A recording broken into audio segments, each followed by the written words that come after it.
সহবাস করার পর ফরজ গোসল না করে মহিলারা বাড়ির গৃহস্থলীর কাজ বা বাচ্চাকে দুধ পান করানো এইগুলো করতে পারে কিনা।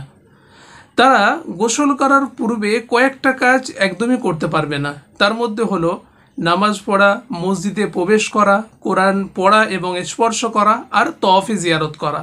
এই 5টা কাজ বাদ দিয়ে সমস্ত কিছুই তারা করতে পারে। রান্না বান্না, ঘর মোছা, বাচ্চাকে দুধ পান করানো, এমনকি বাচ্চা কাঁদছে তাও দুধ পান করাচ্ছে না। কেন? বলছে আমি নাপাক অবস্থায় রয়েছি, আমার শরীর নাপাক হয়ে রয়েছে। এবং এই সমস্ত ফতোয়াগুলো দেয় মহিলাদের মধ্যে থেকেই। তার শাশুড়ি বা ননদ বা ভাবি যে এই গায়েতে রান্নাবান্না করে, গোসল না করে এই সমস্ত কাজগুলো। কিন্তু পুরুষদেরকে, ছেলেদেরকে কেউ দেখে না। তারা নাপাক হয়ে অনেকক্ষণ ধরে ঘুমিয়ে রয়েছে, তারা গাড়ি নিয়ে বাজারে যাচ্ছে, বন্ধু বান্ধবের সঙ্গে গল্পগুজব করছে, এইগুলো কেউ দেখে না, শুধুমাত্র মহিলাদেরকেই দেখতে পায়। ব্যাপারটা এমন নয়। গোসল না করে সমস্ত কাজ করতে পারে, শুধু এই 5 কাজ বাদ দিয়ে।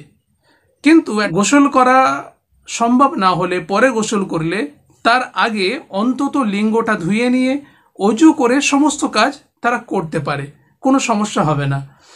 একটা হাদিস রয়েছে, আল্লাহ নবী সাল্লাল্লাহু আলাইহি ওয়াসাল্লাম মদিনার রাস্তা থেকে আসছেন এবং হযরত আবু হুরায়রা তিনি নাপাক অবস্থায় আল্লাহ নবীর সামনে পড়ে গেলেন।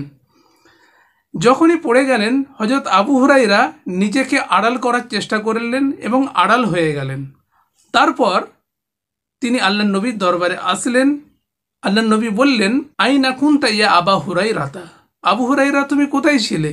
তিনি বললেন, কুনতু জুনুবান ফাকারিহিতু আন উজালিসাকা, আমি নাপাক অবস্থায় ছিলাম, আমি সেই জন্য আপনার কাছে আসাটাকে সমীচীন মনে করিনি। আল্লাহ নবী বললেন, সুবহানাল্লাহ, ইন্নাল মুমিনা লা ইয়ানজুসু, মুমিন আবার কোনোদিন নাপাক হয় নাকি? তুমি এটা কেন মনে করলে যে কারোর সংস্পর্শে আসলে বা কারোর গায়ে হাত লেগে গেলে, গা লেগে গেলে সেও নাপাক হয়ে যাবে? ব্যাপারটা এমন নয়। তো আমরা বুঝতে পারলাম যে সমস্ত কাজই নাপাক অবস্থায় থেকে করতে পারে, কিন্তু উত্তম হলো উজু করে নেওয়া বা গোসল করে নেওয়া, সব থেকে উত্তম। কেন? ইন্নাল্লাহা নাযীফুন ইউহিব্বুন নাযাফা, আল্লাহ সুবহানাহু ওয়া তাআলা পবিত্র এবং তিনি পবিত্রকারীকে ভালোবাসেন। সেদিকে খেয়াল রেখে আমাদের সকলের পবিত্র হয়ে যাওয়াটা খুবই ভালো। এবং আমরা নিজে থেকে কোনো হুকুমকে নিজেরা বানিয়ে নিজেদের উপরে শক্ত করব না। আল্লাহ সুবহানাহু ওয়া তাআলা আমাদের সকলকে বোঝার তৌফিক ইনায়াত করুন। এবং আপনাদের কোনো ধরনের কোশ্চেন থাকলে, কোনো কনফিউশন থাকলে আপনারা অবশ্যই কমেন্টে জানাতে পারেন, ইনশাআল্লাহ উত্তর দেওয়া হবে।